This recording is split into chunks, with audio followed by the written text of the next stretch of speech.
In order to allow the management processes and the forward-looking project management of the NEC contract, you need to have a mechanism that enables that. And the NEC does it through an early warning mechanism, which is bound into the contract as quite a formal process. Do you think it's right, Ewan, that it should be such a contractually bound process, or should it be a little bit looser to enable the parties to adapt more? I think the NEC3 has got it right. I think that it's a good provision. It flushes out potential issues early.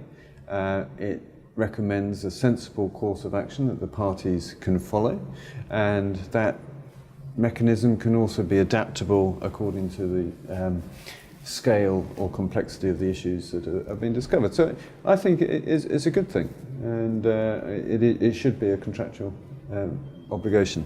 I think one of the key issues for me in it being a contractual obligation is how it interacts with the compensation event mechanism. And as the NEC's drafted, if you fail to give an early warning, which you should have done, then that can have a negative impact on the valuation of a compensation event. How does that impact on projects and the relationship, John?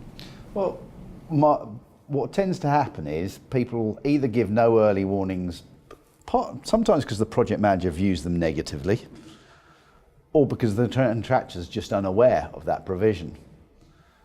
At the other extreme, people can give early warnings for absolutely everything. You know, I'm missing 2 screws for this formwork, which I'm going to put up in 2 weeks' time. Well, just go down the local builder's yard and get the 2 screws, and I don't need to know about it. So a common sense level needs to be applied to its application in terms of the early warning process. And that really does come down to relationships, and if the contractor misses something but has generally been giving early warnings, and then the project manager instantly hammers the contractor with when you submit your quotation, it's going to be reduced. Well, the net result is that the contractor is going to absolutely ladle the project manager with early warnings, and you won't be able to sort the wheat from the chaff as a result. So common sense needs to be used in its application. Do you think there are any negatives to using an early warning mechanism like the NEC does, Ian? Well, first I've got to say I'm a real fan of the process, but at the same time, with anything, there's always some pros and cons to it. I know I was working with a client recently who doesn't use the NEC, but was looking to move across to it and was concerned with the early warning process because they saw it was going to generate a lot of paperwork. They were concerned the contractor was going to use it as a way of trying to catch out the employer by raising lots of early warnings, and they'd almost sort of build their claim as the job progressed by highlighting all the faults and failings of the employer through the process. So there are some concerns around it, but I think they're really down to not understanding how the process should work, or it being used inappropriately by one of the parties. I think that inappropriate use is a really big issue, and one of the big problems that I've seen is a misunderstanding of when you give an early warning notification and when you give a notification of a compensation event. Yeah. Have you seen that, Ewan? Yes, I've seen parties submit their early warning notice, and then they think they've served their notice. So when it actually does develop into a compensation event, they haven't served notice within the 8 weeks, and their claim has failed. Yeah, I've also seen situations where people are raising early warning for events that have occurred. So a shift was lost last night, it's happened, we're now looking at a compensation event, we're now going to move forward into dealing with it. So we don't need an early warning. Now some people will still raise an early warning, think they need to as part of the contractual process, when actually you can go into the compensation mechanism directly, and within the compensation event process, you can look at alternative ways of dealing with the event. So you can almost have a risk reduction meeting as part of the compensation event process. We've lost a shift, how do we reprogram to mitigate it? That can be part of the CE process, not early warnings.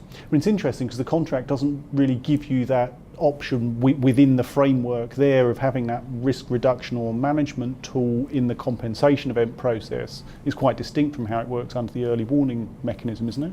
Well, I still think when you look at the contract, it allows you, when you're looking at how to deal with compensation events, the project manager can discuss with the contractor the best way of dealing with the event, how best to recover that lost shift or whatever, how best to reprogram the works. So there is a mechanism for them sitting down and working through the best solution, even though we're now in the CE process. John, do you think project managers give as many early warnings as they should do? No is the answer. They And why, I guess? I think they tend to see it as well. There's still a little bit of an architect or resident engineer hangover where I am God, and you give me the information and I sit there and accept it or not accept and so on. I think that's one of the reasons. I think that there might be a little bit of worry that if they give an early warning about a clamp problem, then the contractor might go, well, that'll be a compensation event and extra money.